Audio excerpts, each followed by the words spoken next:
Hey guys, how's it going?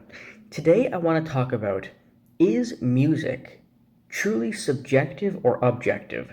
I made a video about this back in 2014, but it desperately needs a remake.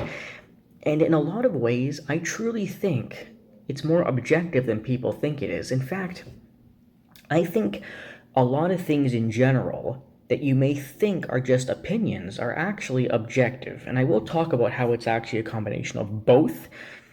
But let me give you a list of things that we consider in society to be true that most people would say are subjective, which is literally counterproductive because you can't have something be subjective and also true. Subjective means that every person, believes what they believe. It's their opinion, but here's a few examples. Airplane is considered the world's funniest movie. How can it get that title if it's subjective? Seinfeld is considered the world's funniest sitcom. George Carlin is considered the world's funniest stand-up comedian. Artists like Michael Jackson is considered one of the most talented artists who ever lived. Multiple artists are considered legends, right? Michael Jackson, the Beatles, Elvis, Rolling Stones, Phil Collins, James Brown, Rod Stewart, and the Eagles. They are all considered legends in music. But how can we give them that title if it's subjective?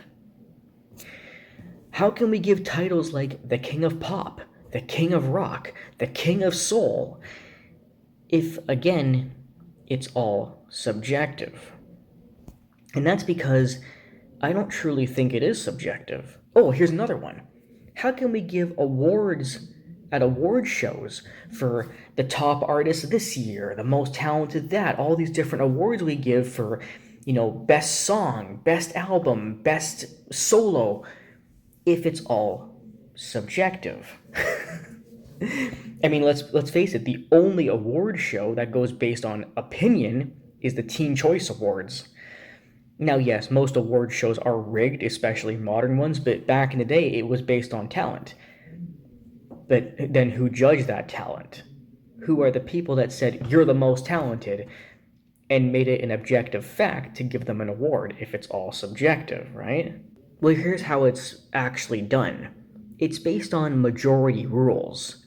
If most people agree that this person is the best artist, this person's the best singer, this person's the best dancer, that's the best TV show, that's the best movie, that's the best song.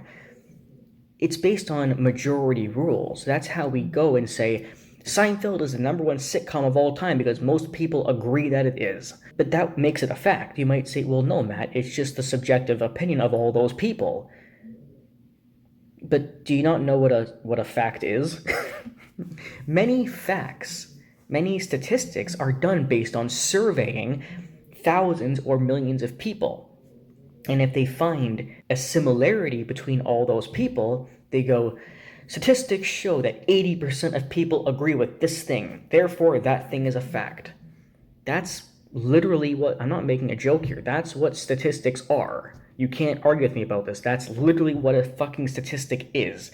It's done based on survey. And they call those things facts. So why do I have to call music taste, movie taste, TV show taste, etc. subjective if those things are facts and all of a sudden these aren't, even though they're done the exact same way? It's because people just don't want to acknowledge it. They want to acknowledge it when they say, Freddie Mercury is the world's best singer. But then if I say, it's a fact that Freddie Mercury is the world's best singer, you say no. He was 2 seconds ago when I worded it differently. It's like people just don't like the wording. All these things are technically objective. That's why they have ratings on them. But in terms of just music, most people do agree that modern music is garbage. Well, modern mainstream music. There is a lot of modern underground music that's pretty good, but modern mainstream music is fucking trash. Modern pop, modern hip-hop, modern rap, modern all this stuff are generally garbage. And you might say, well, Matt, that's subjective. It's based on your music taste. You're right to an extent. Music is based on your taste. What you find funny is based on your taste in stand-up comedians or TV shows or whatever. Everybody does have their own taste, but it still doesn't change the fact that there is a majority rules consensus on what is a good song, or a good singer, or a good dancer, or a good actor, or a good show, good movie, good whatever. There's a consensus, and that's what makes it a fact. Now we need to look at certain points of music. For example, auto-tune is used a lot today. Now, I've had people literally say to me, well, actually, Matt, auto-tune was used in the past as well. Yes, but it was used for a different reason. Back in the day, auto-tune was, when auto-tune was new, it was primarily used for the purposes of enhancing a specific part of the song to make it sound better. It was used as a enhancement, whereas today it's used as, I don't have any talent, so make me sound good. I'm sure some songs use it for the purposes of enhancing something that already exists, but it's primarily used to make artists who have no talent appear as if they do have talent. That's not to say that every single artist who uses autotune has no talent. I'm just saying that's what it's mostly used for. And it's not just used more because it's like modern day and we know how to use it better. I'm sure that's one of the reasons, but the primary reason is just because artists need it. The truth is, artists need it. And you might say, well, Matt, sometimes artists use autotune to fix up a small correction in their song, as opposed to re-singing the entire song. But that's actually part of my point. Back in the day, artists had raw talent. They did. Artists had raw talent, where they didn't mind re-singing a song, whether if it's a part of the song or the entire thing, because they genuinely believe, and I've talked to sound engineers like Brad Sundberg, so I know what I'm fucking talking about, have agreed that older artists do have more raw, real talent that doesn't require machines and autotune. And they took it as their art, where it meant everything to them. It wasn't this thing where, like, you know, artists will sing it once and then have synthesizers and autotune to fix their mistakes.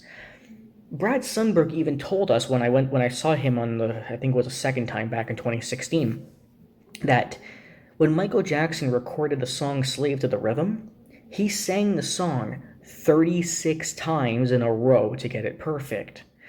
Michael could have just re-sang the one part he fucked up, but no, he re-sang all of it, and 36 times.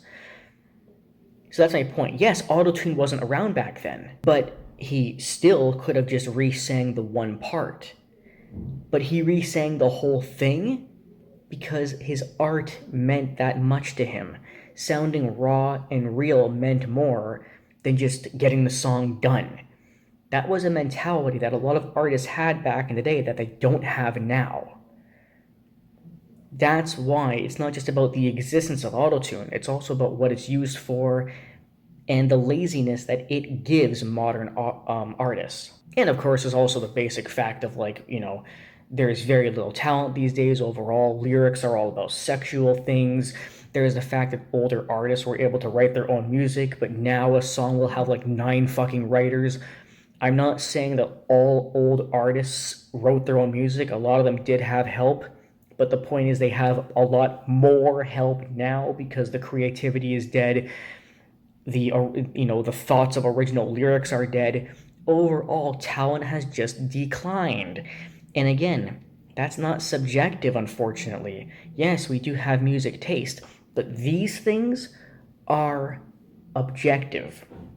Most people who are professionals in music, play instruments, artists, singers, people who work with autotune, sound engineers, they will tell you, because they work in the business, that overall talent has declined. And music from the 80s, 70s, 60s, 50s, and so on was based on raw talent. To finish this video off, to quote Brad Sundberg, when he was talking to us about how modern music is garbage, he said, and I quote, "Today, there's a make a pop song button because it's all done like this and through a machine."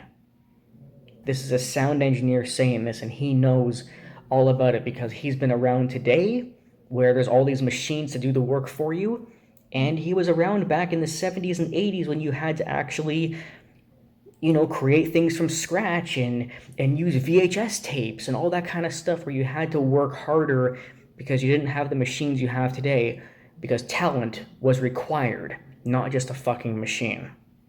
These are the reasons why I believe music and other things like comedy, movies, TV shows, etc. are not really subjective at all. I think they're subjective to an extent because of music taste, but when you're talking about real raw talent and when you're talking about who's considered the best, the reason why we give them the number one spot is an objective reason. If it was all subjective, we couldn't give rankings of number one best, number two best, number three best, and award shows wouldn't exist either. Rankings exist because majority rules that people agreed that that thing is the number one best, or that thing is the number two best, or that thing is the number three best. And that's quite literally what a fucking statistic is.